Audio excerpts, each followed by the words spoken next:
Hi,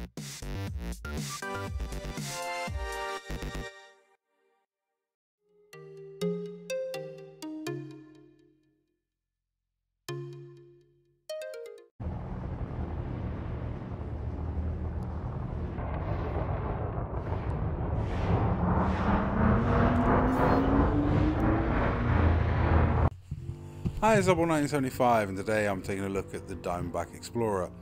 Not my beloved Diamondback Scout, which is probably my second favourite ship in the whole game, but its bigger brother, the Diamondback Explorer, or bigger sister. Ships are always girls, aren't they?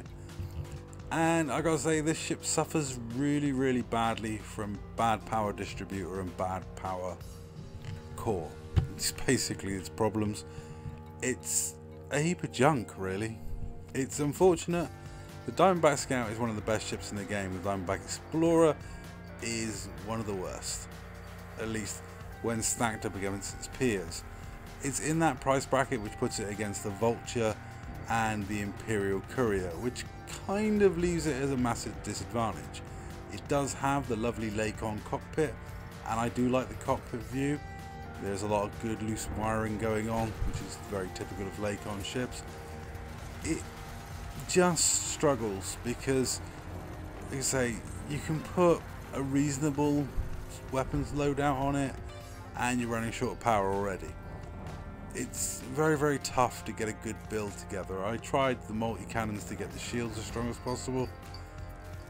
Even as strong as possible isn't very good.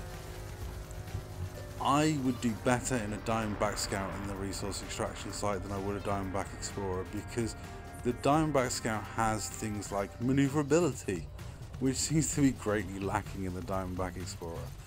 And the power distributor, like I say, is just not good enough for a ship with 2 medium and 1 large hardpoint. And when you think about it, this A-rated one that I'm flying here is actually more expensive than my decent res hunting Vulture used to be. You can quite happily get away with a Vulture on a much tighter budget than you can this thing A-rated.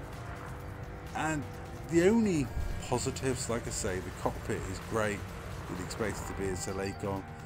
The noise the engine makes when you're just revving it kind of reminds me of the noise the Zulus make in Zulu, the Michael Caine film. But yeah, just, which happens to remind the characters in the film of a train. So I don't know if it reminds me of a train or reminds me of the sound effect from Zulu, but I think it's more the sound effect itself from Zulu.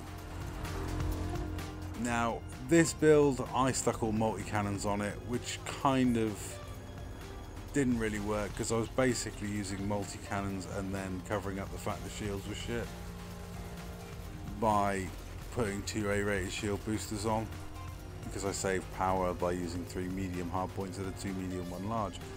However, I did switch this up and do some big game hunting with a massive fixed large burst laser, but really 1 large hardpoint, 2 mediums, and it only really has the power to run that 1 large. So I was running 1 large energy weapon and 2 kinetic weapons and switching between them when the power got short. So I don't know what a good build for this thing is. It can make a reasonable hull tank, but overall it's not a very good ship. I would recommend avoiding this one, which is a shame because it is a Lakon and does have some nice features, and the cockpit's quite nice. And that's all for this video. Thank you very much for watching.